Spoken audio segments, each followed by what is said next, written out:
Okay mga kadini, magandang laban to para sa heavyweight boxing fights po between Chisora and Wilder. So si Chisora po ay 42 years old po, si Wilder ay 40 naman po, kaya magandang laban to.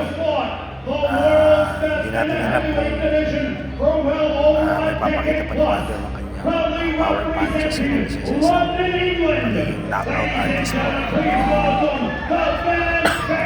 Official weight nilang dalawa. Si Chisora ay tumimbang ng 266 pounds, samantalang si Wilder ay 226 pounds. Panoorin po natin. So mga DJ, pumasok na si Chisora para sa kanilang heavyweight fight ni Deontay Wilder.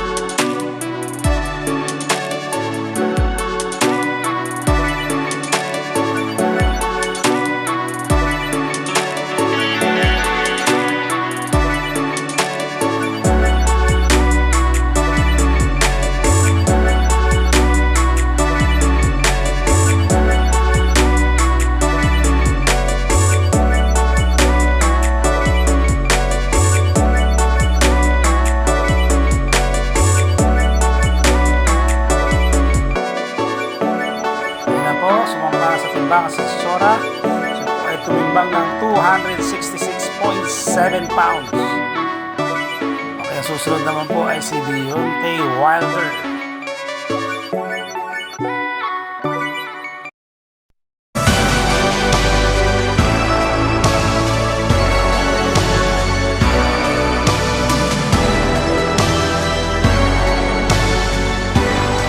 Okay mga kaliti, pumasok naman Wilder, former heavyweight champion.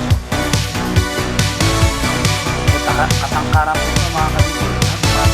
May pangkat na 6'7" po ito, samantalang difference of 5 inches. So advantage siya sa height. So mas magaan si Wilder.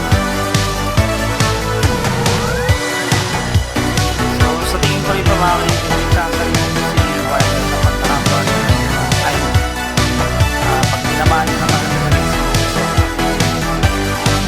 pwede bumagsak nito. Ang problema kay Wilder kung mga nakaraan tatapos siya, natalo siya kay Tyson Fury 2 beses, kay natalo rin siya sa taga China, kay Parker natalo rin siya. Tsaka ano nga, medyo may edad na rin, 40 years old. Ayun, tumimbang po siya ng 226 pounds po si Wilder. Nagtapat na yung dalawa. So kung kayo po tatanungin ko, sa tingin sino mas may malaking chance na manalo po, yan. So gaganapin ang laban dito sa 02 Arena sa London po. So ayan mga kadidi, magkita-kita tayo sa laban bukas po rito sa Pilipinas po. Aabangan natin, tututukan natin tong Wilder versus Chisora.